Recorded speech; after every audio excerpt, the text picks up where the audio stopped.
Eu tô puta, eu tô no meu mood full pistola, porque era pra esse vídeo ter subido na terça-feira. Só que meu editor de vídeo resolveu parar de funcionar e eu só fui conseguir arrumá-lo ontem à tarde. Então, assim, eu tô muito puta porque foi uma semana muito bosta também e eu tô até em pé porque eu não aguento mais ficar sentada. Então, vamos começar esse vídeo. Olá, como é que vocês estão? Tudo na paz? Sejam bem-vindos ao canal. Eu sou a Jé e no vídeo de hoje a gente vai falar sobre The Half of It. Você nem imagina, mas antes de começar, não se esqueça de comentar, curtir, compartilhar, se inscrever no canal, etc e tal. E mais uma coisa, o vídeo de hoje conterá spoilers, então não diga que eu não avisei.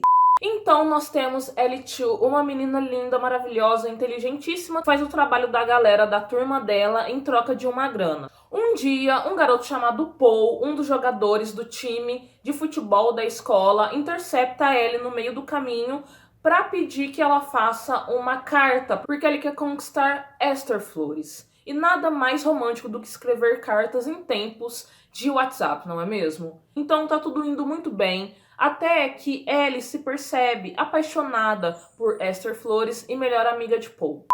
Hoje é sexta-feira, dia de novela, só que The Half of It me arrebatou, me deixou tão apaixonada que eu decidi fazer o vídeo pra hoje e não pra terça-feira que vem, porque minha ansiedade não ia me deixar adiar mais alguns dias. E o que eu tenho a falar sobre The Half of It é que filme lindo, maravilhoso, perfeito, bem dirigido, bem roteirizado.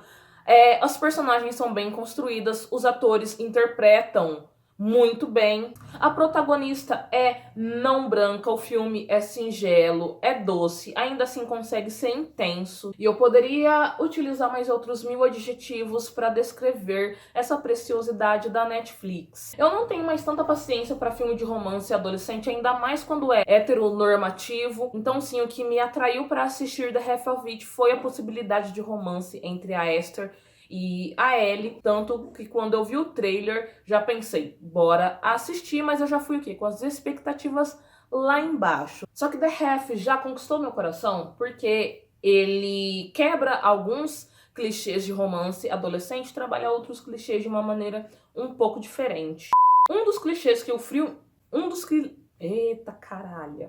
Um dos clichês que o filme quebra é o fato de o Paul, apesar de ser do time de futebol, ele não é aquele cara exibido, bobão, que todas as meninas querem ficar. Muito pelo contrário, ele é um tanto sensível, ele é tímido, e quem se encaixa nesse estereótipo ridículo de jogador de futebol, de time de escola, é o Trig, o namorado da Esther. E que cara insuportável, ele é muito paspalho. Esther também, apesar de ser uma menina popular, ela não se enquadra naquele estereótipo de menina chata, metida, que se acha acima de tudo e de todos. Ela não maltrata e não despreza a menina nerd, que no caso é a Ellie. Naquela cena, por exemplo, que a Ellie derruba todas as coisas no chão, a Esther poderia simplesmente rir da cara dela, passar por cima. Mas não, muito pelo contrário, ela conversa com a Ellie de uma maneira muito natural e ajuda a garota a pegar as coisas, e é fofa, insuportavelmente fofa. Esther também parece que ocupa só aquele espaço de namorada do Trig, porque mais lá pra frente a gente vai descobrir que os dois estão prometidos. Meu Deus, isso é tão anos 50.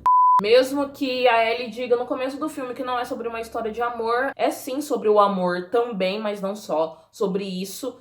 O filme aborda o companheirismo, a dedicação, e essas duas coisas são mostradas muito na vivência entre a Ellie e o pai, mesmo que não seja de uma forma explícita, o cuidado que um tem com o outro, a dedicação, a forma como eles se cuidam tá muito implícito ali no jeito que os dois convivem, que os dois se tratam. E falando em dedicação, mesmo a Ellie se apaixonando pela Esther, ela não abandona o Paul, e isso dói demais. Isso me doeu muito. A Ellie lida com essa situação de uma maneira bem madura, ela não abandona o Paul, não faz o Paul desistir de conquistar a Esther, a Ellie não desiste de continuar ajudando, escrevendo as cartas. E lá no segundo encontro da Esther com o Paul, quando a Ellie pega a bicicletinha dela e vai embora, meu Deus do céu, como aquilo foi dolorido. Ellie-Chu, parabéns pela sua maturidade, porque eu simplesmente ia abandonar o barco e ia deixar o meu parceiro remando sozinha, porque eu não tenho a inteligência emocional que ele tem. A amizade entre o Paul e a Ellie é muito bonita e muito sincera. Claro que dentro dos limites da Ellie. Óbvio que o Paul foi um babaca quando ele falou: você vai para o inferno. Isso é errado. Mas no final das contas eles acabaram se entendendo e ele foi muito fofo correndo atrás do trem quando a Ellie tá indo embora. E uma coisa que eu observei é que a Ellie é muito mais aberta a Esther do que ao Paul. Porque Paul tenta algumas vezes explorar mais quem é Ellie Chu, tenta descobrir algumas coisas sobre ela, só que antes de Ellie se mostrar pra ele, ela recua, ela foge. E quando Esther leva a Ellie pro seu lugar secreto, as duas têm um diálogo muito íntimo, muito profundo. E Esther até fala que ela é a primeira garota com quem ela não conversa sobre meninos e que isso é bom. E eu acho que isso é uma faceta do amor, você se mostrar pro outro sem medo. Aliás, a cena das duas nesse lugar secreto é maravilhosa. Eu fiquei apaixonada. A direção de fotografia, vocês estão de parabéns porque a fotografia desse filme é muito bonita. Falando em cenas, eu preciso abordar os momentos de gay panic da Ellie. Sério, é muito a gente perto da crush. E vamos falar de Ellie e Esther, né? O nosso mais novo chip preferido. Inclusive, se a Lia, que interpreta a Ellie, não namorasse, eu iria chipar muito a Lia com a Alexis, que interpreta a Aster. Porque, sério, gente, olhem essas fotos. Não dá. Não dá. Elas são muito fofas juntos. Tem uma química, sério. Tabela de química perde pro tanto de química que tem entre essas duas. Quando a Esther fala pra Ellie que ela meio que já sabia que era a Ellie por trás das cartas, que ela havia pensado na possibilidade de investir naquela história com a Ellie, eu só penso nessa cena aqui, ó.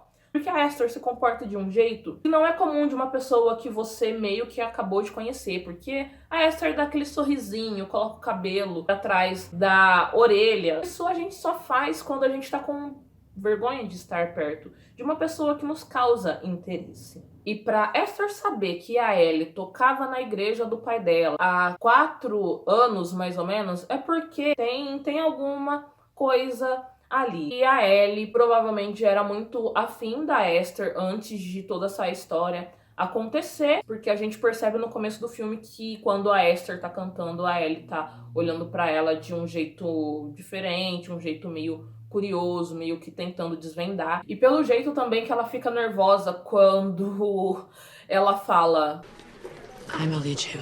E talvez o Paul fosse necessário para fazer a aproximação, fazer a ponte entre a Ellie e a Esther, para as duas se aproximarem, para as duas se conhecerem melhor e verem que estavam sim apaixonadas uma pela outra. Eu posso estar viajando? Sim, mas isso faz muito sentido na minha cabeça. Uma coisa que eu acho bonito é o ceticismo da Ellie e a religiosidade vacilante da Esther não ser um motivo para criar um atrito ali, porque isso seria muito desnecessário. As duas se respeitam muito e eu acho legal da parte da Esther ela falar: tomara que você encontre algo bom em quem acreditar, sem colocar aquela coisa de Deus e religião.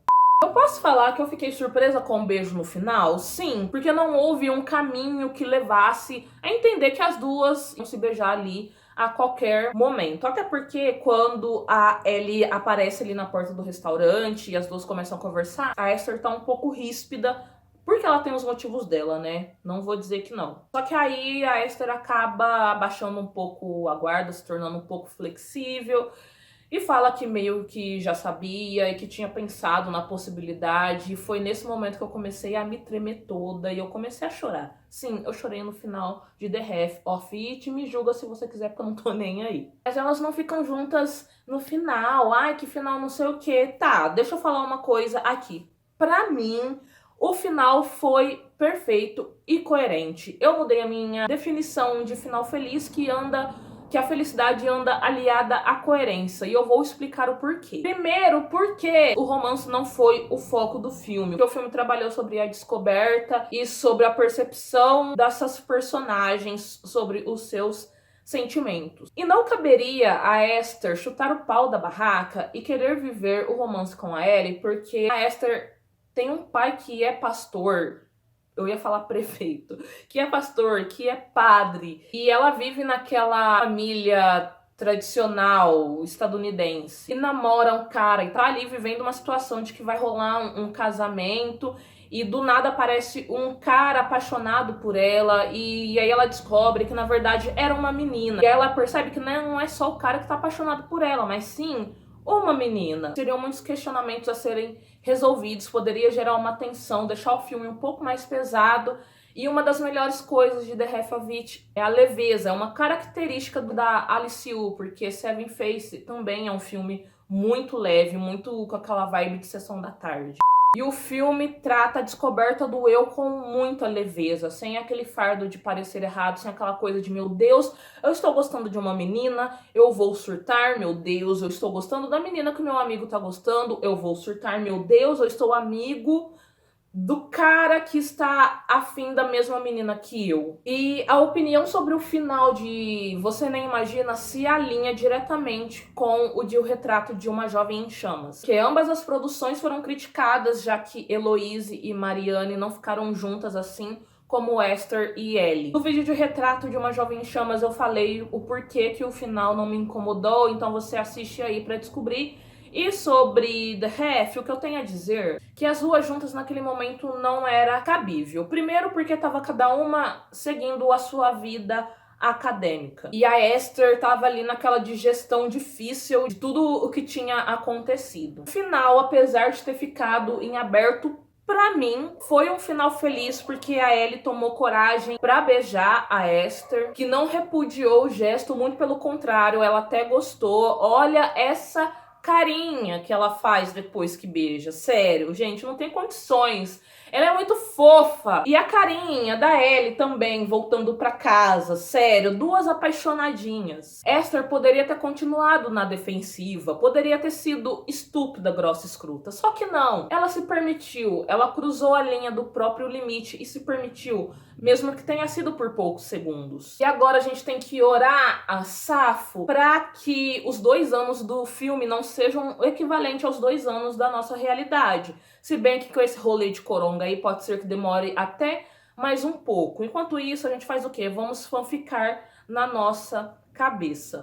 Bom, esse filme ficou longo para um caralho, então eu vou terminar por aqui. Com certeza eu deixei de falar sobre outros aspectos, como o uso da tecnologia, quando eles trocam mensagens, que eu achei legal, sobre a traição do Trig, mas, né, quem se importa? Não, mentira. Traição não é uma coisa muito legal. Se bem que em alguns casos eu acho dá pra dar uma ponderada. Mas enfim, isso pode ser assunto para um outro vídeo. Eu espero que vocês tenham gostado. Caso você ainda não tenha assistido a The Half of It, abaixa as expectativas, porque é melhor você ficar surpreso do que ficar decepcionado. E eu acho que isso também vale como conselho pra vida. Não crie expectativas. Até porque 2020... não tá dando pra criar muita expectativa, não é mesmo? Então a gente se vê na sexta-feira, não, na terça-feira com, sei lá, gente, eu não sei o tema. Eu vou ficando por aqui porque tá ficando prolixo. Tchau!